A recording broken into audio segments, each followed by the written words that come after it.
Welcome to the American Shakespeare Center and the Blackfriars Playhouse, the only recreation of Shakespeare's indoor theater. My name is Ralph Allen Cohen. I'm the co-founder of the American Shakespeare Center and its director of mission. And I'm really excited to talk to you today about Shakespeare's plays and about your wonderful club.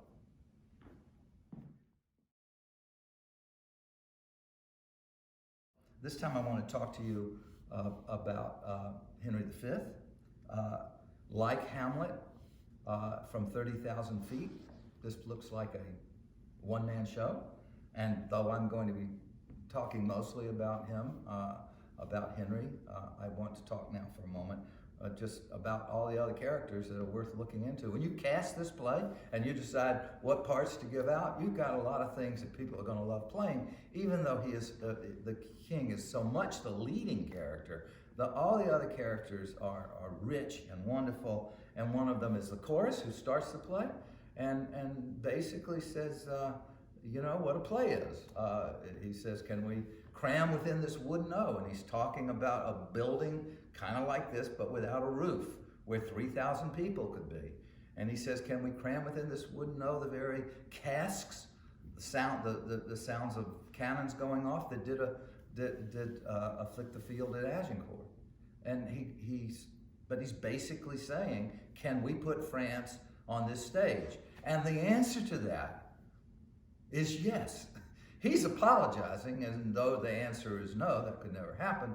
But really what the play is about is, yes, we can put anything on a stage, watch, because our imaginations can do that. So the chorus is sort of always playing with our imaginations, and he's a play-long advertisement for the king. He's always like, if the king is running for king, he would want his campaign manager to be the chorus, because that's what the chorus does. And one of the great things about the play is the chorus will say something really great about the king, and then you'll see the king do something that you're not quite sure is so great. And it's one of those wonderful things.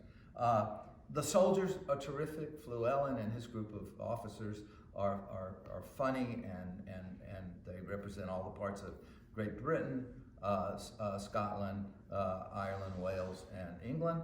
And then there are the enlisted men, and the speech that Williams gives against war is one of the great anti-war speeches. Simple, easy, wonderful speech. You want to meet all of those.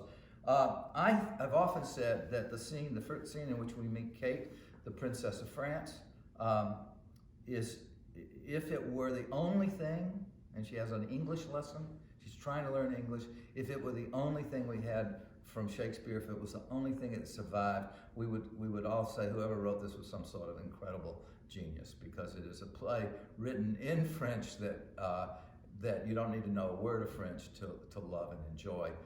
I like that scene so much that my wife and I named our second daughter after that character, and really it's that scene that we had in mind. But finally, this is, as I say, this is really a play about Henry V, about this is the final play Shakespeare had to write about him. He wrote about him in 3 plays. He's in 3 plays. Has more, if you count all the plays he's in, he's got more words than any other character in Shakespeare. Hamlet, by the way, has the most of any in a single play, but he's an amazing character trying to find out who he is. And now I can say all these English professor things about what he means, but it isn't until you read his words aloud that you begin to understand the genius of the character. This is the complete opposite of Hamlet. All the speeches except one, when he speaks, all of them except one are public speeches. They are meant to do something. His first public speech is when the ambassadors from France insult him by sending him a present that they think is appropriate for a king who was such a rascal and scoundrel. They send him tennis balls, and I have a little of that speech for you. And I just want you to imagine the difference between reading these words on a page and saying them. So if you read these words, you might enjoy, you understand what he's saying. But this is what it sounds like when I read them, and having those words in my mouth make me understand how brilliant he is as a speaker. Tell the let me start again. Tell the pleasant prince, this mock of his hath turned his balls to gunstones. Mothers from their sons mocked castles down, and some are yet unborn and ungotten and unborn that shall have cause to curse the Dauphin's scorn. Mock, this mock has mocked, will mock. Well, that's the sound of a tennis ball. He's got the sound of a tennis ball at the heart of what he's saying when he is returning that faux compliment to the prince. And of course, he's going to invade France over the tennis balls. Whether or not that's a good idea, I don't know, but it's a damn good speech. And we see him find himself in that speech. He's got another famous one, once more into the breach. We say that without even knowing what play it's from. Once more into the breach, we say. Well, it's from this play, and it's really a football coach at halftime.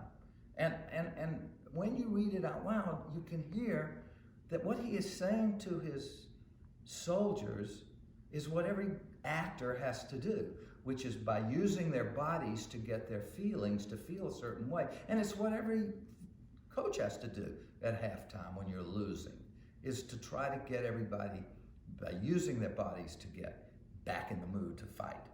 He says, imitate the action of a tiger, stiffen the sinews, summon up the blood, disguise fair nature with hard-favored rage. Well, as you read these aloud, try that. Try what it's like to stiffen yourself. Try what it's like to summon up the blood. Disguise your fair nature with an ugly, angry look.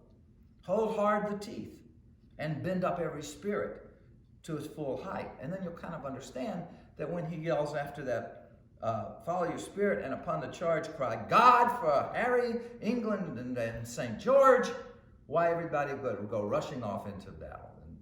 And, many, many famous speeches, but the most famous speech in the play is called the Crispin Day speech.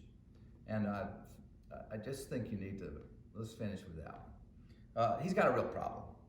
He's outnumbered. He's a general, completely outnumbered, and he's got to ask his men to go into battle. And he does that with a piece of exquisite math. He says to them, the fewer men, the greater share of honor.